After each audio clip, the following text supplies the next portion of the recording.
Hello everyone, welcome to Air with Trees podcast. I am Fatima, the host of this show. Trees are one of my favorite beings in nature and I enjoy learning about them. There are not many podcasts that talk about trees, so I started this show to spread awareness about some common Indian trees.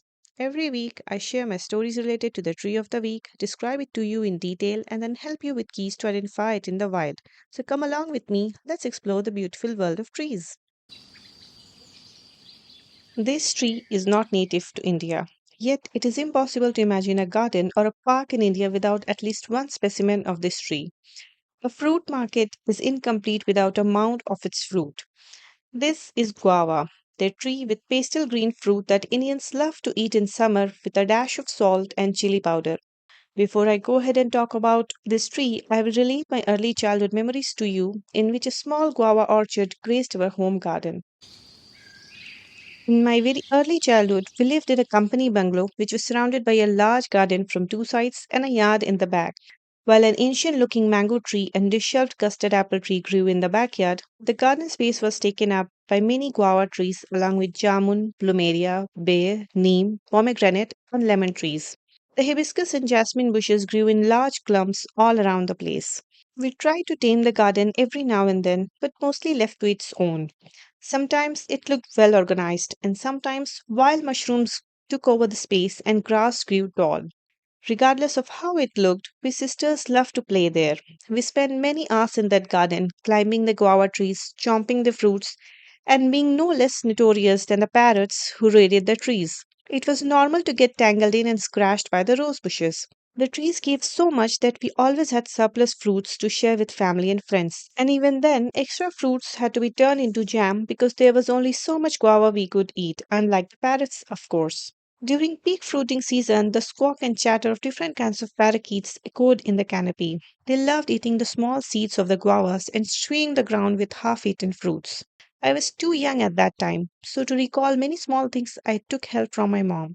Yet I clearly remember the scheme of that garden and about its many inhabitants. The pomegranates were sour, and the lemons were small. The custard apples were sweet, and the mangoes were mostly good for pickles. But the guavas always bore large and sweet fruits and equally satisfied the appetite of both humans and birds. Some moments of life are burned in my memories, and no matter how young I was, such memorable events and places have left their mark on me. I may not remember many things about that place, but I remember enough to say that I miss its idyllic charm. Cedium guajava belongs to the myrtle family and is commonly known as guava. In Hindi, we call it amrud. The genus name Cedium is derived from a Greek word that means pomegranate, as guava resembles the shape and size of a pomegranate. The species name guajava is derived from a word from Taino, a language spoken in the Caribbean, and means guava tree. The tree belonging to the myrtle family, such as eucalyptus, clove, allspice, guava, and bottle brushes, among many others, produce essential oils. Crushing the leaves of these trees between fingers releases a woody, minty medicinal scent. The guava trees are neat looking trees that don't grow too tall and have a sparse crown with thin but sturdy branches. The trees have some very distinguishable features which I will explain to you now. The medium sized leaves of guava are long, oval, or oblong in shape. The fresh leaves are lime green and turn to a medium shade upon maturing. The leaves are simple and grow in the opposite pairs in a stalk. They can be either glossy and soft or have a chalky and peppery look and feel. Guava leaves have a medicinal scent. In fact, guava leaves have medicinal properties and are used for many health issues. They are prescribed in traditional medicine and are commonly used in households for regulating blood sugar, boosting immunity, and helping relieve anxiety, cough, and menstrual cramps, depending on the need. The leaves are washed and chewed raw and then gulped down with a glass of water, or they are boiled to make a tea with a dollop of honey. The guava trees don't have any specific flowering season as such, and the individual or a group of trees may bloom at a specific time in a year or throughout the year. The blooming depends on the tree variety and local climate. The flowers are white in color and have five petals. They mostly grow in singles all over the tree. They are mildly fragrant and are edible too. The flowers are self pollinating, which means a flower pollinates itself or other flowers in the same tree, or they're cross pollinating, which means flowers from different trees pollinate each other via wind, or pollinators such as bees and butterflies. The most popularly known part of this tree and its most conspicuous feature is its fruit. The fruit of guava is round or oval in shape and has a light green or slightly dark green color. The skin of not so ripe fruit is hard to take a bite on, has a chalky texture, and might be a bit astringent that binds the mouth. Or it may be soft and sweet, easy to bite and chew. The skin is either uneven or smooth to touch depending on the variety. Also, as per variety, the flesh of the fruit may be white, reddish, or light pink. It has a pleasantly sweet, fruity fragrance and is sweet to eat when properly ripe or bland if unripe. Some varieties may have a subdued flavor, others may be sugary sweet. The flesh has many seeds embedded in it, giving it a crunchy texture to the otherwise smooth flesh. The fruits are mostly consumed raw or turned into thick juice. Also, its high pectin content makes it a suitable fruit to be turned into jam and preserve. However, it is consumed, the fruits are beneficial to health as it has a high amount of vitamin C and potassium, not to mention high dietary fiber. The mild fruity fragrance of guava fruit is used in many products such as shampoos and soaps. The bark of guava is very light brown, smooth, and may be evenly colored or slightly speckled.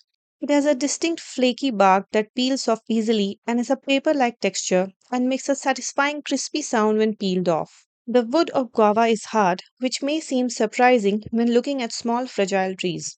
But the wood is compact and strong. In different places, it is put to a variety of uses such as firewood, making charcoal, smoking barbecues, or turning it into tools and equipments in rural areas.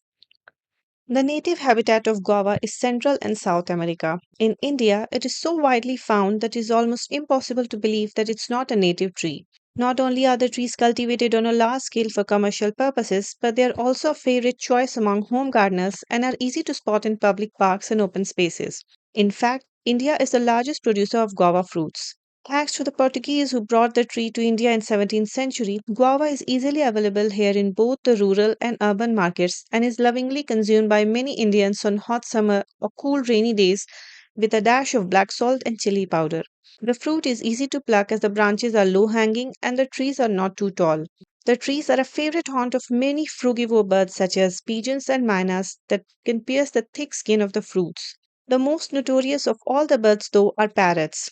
Rose ringed Alexandrine or plum headed parakeets love devouring the guava seeds and then dropping half charmed fruits to the ground, much to the dismay of orchard owners and gardeners, whose constant vigilance is fruitless and can't keep these green robbers from ruining perfectly round and sweet fruits.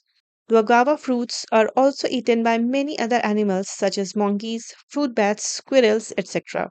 Being an introduced species, guava trees are not normally found but may still be present in Indian jungles due to seed dispersal by birds to faraway places from parent trees.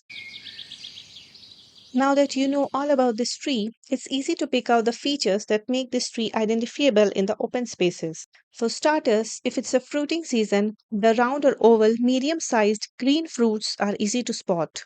Once you are sure it's guava, pluck a fruit, take a bite, and enjoy the delicious seedy flesh, which could be white or pink depending on the variety. The guava trees are evergreen, so you can also check out their leaves to identify them. The leaves grow in opposite pair and are oval or oblong. They are medium green in color, have a rough texture, and release a distinct medicinal scent when crushed. The bark is also useful to identify the tree as it is very distinct in its light brown color and papery texture. And that's your guava tree. And that's all for today's episode. For all my episodes, I refer to the several resources and add my own observations. You can find the complete list of resources in my blog. You can find the link to my blog in the About tab. Subscribe to a Ear with Trees podcast in the app of your choice and share this podcast for the sake of tree love. Thank you all. Stay tuned.